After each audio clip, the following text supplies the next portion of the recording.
Okay, we're back here on Overtime. Let's get to a question for you, Mario Batali. Do you still hold fast to your criticisms of the banks? Yes, you got into a little hot water there. Bill Maher style. Bill Maher style. I discussed at a meeting about who should be on the cover of Time magazine, who has changed the news the most this year. Right. In comparing certain characters who have been on the cover of the magazine over the past, there was an unfortunate miscommunication that I thought they were like a brutal dictator who killed thousands and millions of people. In fact, I believe that bankers have done a lot of things, but I think the fault lies just as much in the government that gave them the check and said, here's $700 billion. Put an end to this. You really don't think bankers, as bad as they are anything like Hitler and stuff? Absolutely true. I do not. Right, okay. So, you know, people look for things to get outraged about. Yes. There's lots of people in this country who have nothing better to do than sit there and wait to get outraged. Okay, glad we agree. I'm glad I could help them, and we're working through it. All right. For you, Congressman, are there any policies you'd agree to compromise on or would give President Obama more than you got in return? We're looking to make sure that we get through this year, this election year, realizing that President Obama wants to take things in one direction because he believes that that will do best for America.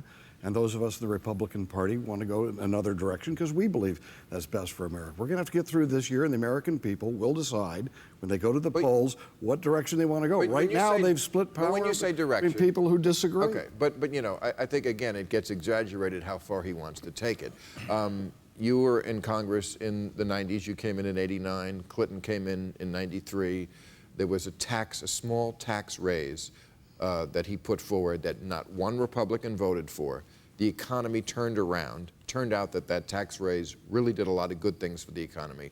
Obama really just wants to return to those 90s tax rates for the richest 1%. He doesn't even ask it for everybody else, which I think is a big mistake because at some point everybody is going to have to pay. Mitt Romney, we found out, made $27 million. Yes. Only paid 11% in taxes. Good accountant.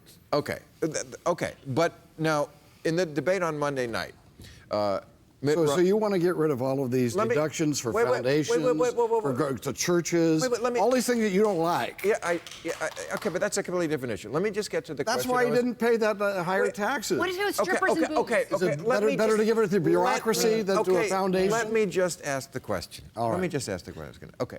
In the debate Monday night, Mitt said to Newt Gingrich, you know what, Newt, your tax proposal is that I would pay zero. Because Newt wants nothing on capital gains. Yes. Right. And Newt's answer was, sure, that's what I want because you're a job creator.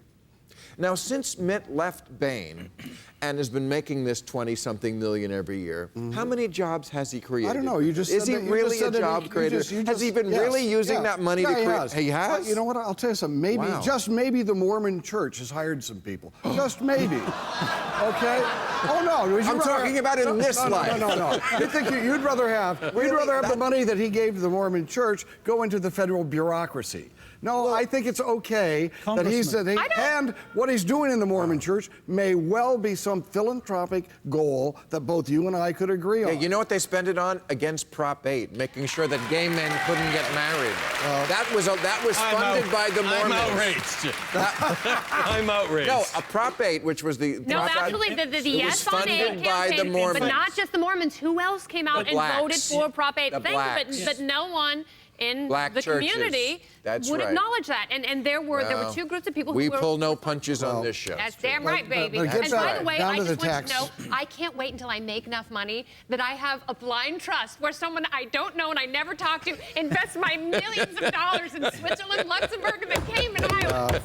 But Bill, you would eliminate this deduction for people to give to foundations that are involved with many wonderful religion, things. yeah. Well, if you want to... Mitt's write-offs aren't just for religion. Well, he's sure given to many foundations, it's all to the more charities. Mostly what they do is build giant Congressman, temples. the other problem that you're not really focusing on is the fact that Mitt Romney left Bain many years ago, but because of the way the taxation system has been structured structured, there's something called carried interest. And that means, as you well know, that he pays a level of taxation on monies that comes into him. That's not loopholes, that's not giving to charity, that's not serving churches, that's just into his bank account. All right. And that's fundamentally what the problem is here. Listen, Bill, just one other. You can say it's can I just fundamental, say one but other thing? Bill's exposed. Sorry, can I just say one Go other ahead. thing, and then I'll shut Pardon up me. for the rest of the evening? No, pardon me. Just one other thing. The point Bill just made is an important one about the way Mitt Romney deployed his money. We, of course, have and grant everyone the right to give to their personal faith, to their church, and the law allows for that as a charitable gift. How charitable is it, or is it political, when you're taking money that you're gifting to that church and using it for a political purpose opposing Prop 8? That's not charity. That's actually a political spend. That's the problem. It's got nothing to do with charity. I'm sorry. Okay, but if you're going to say that, which there is a valid point to be made. No, I'm just raising that point. No, but there is a valid point to be made to that, but you also have to acknowledge the good things that churches do. Absolutely, and no one's disputing that, but the point Bill was making was this individual was enjoying charitable status for the money that he had that was being deployed by a church that was using it for the purposes of political action. It wasn't feeding the poor. Just it so wasn't you know looking that after the orphans and the widows. By the way, this does happen. How do you know that, though? Because we know he was spending so much. All right, we're going to have to go soon, but I want one more question from the internet. Who does Mark Foley support for the GOP nomination? I'm afraid to say. I'd like to be the Wizard of Oz. I'd like Newt Gingrich's brain. No. No. Hold on, Martin. No. Just give me a second. Let me go. But see, this is NBC. Put a man on the moon. He's mentally ill. He's not mentally ill. He is. He's not. He is. Okay, doctor, I'm sorry. You just Doctor heard Newt Bill give you the Gingrich's clinical- John Huntsman's honesty. Okay. What I really want is somebody that puts their country first. And when he said, my country's more important than my politics and my party, that's what I want in a president. Sure. Well, and I wish I had it's easy Mitt when Romney. you're getting 1% No, let of me the tell you vote, something. yeah. But your state is about to vote, and people are looking at you. That's a non-answer. Who do you endorse? If I had Mitt Romney to be honest about his voting record, if he would own up to the fact that he won in Massachusetts as a moderate centrist, I believe he could win this country.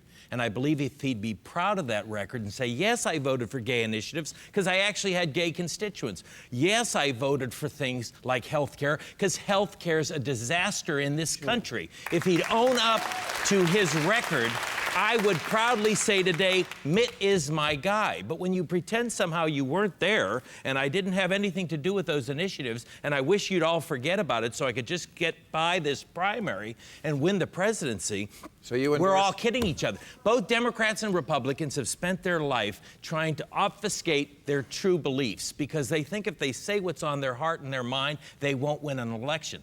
I tell you, these people are smarter than that. Americans are smarter than that. And if Mitt Romney would say, I'm for gay people because they're real Americans, I'm for a centrist government that helps people. Well, he doesn't have to be a centrist, but I do wish he would come out and say, let's drop the gay thing. There's absolutely no reason the United States government should be in people's bedrooms. It doesn't matter what they put in their bodies. Those are their choices, whether it's food or phalli. Salute. People want to go home and have sex. Thank you very much, everybody. I appreciate it. Coming out. We had a great audience, as always. Thank you. Real Time with Bill Maher. Ask Bill and his guests your questions right after the show at HBO.com.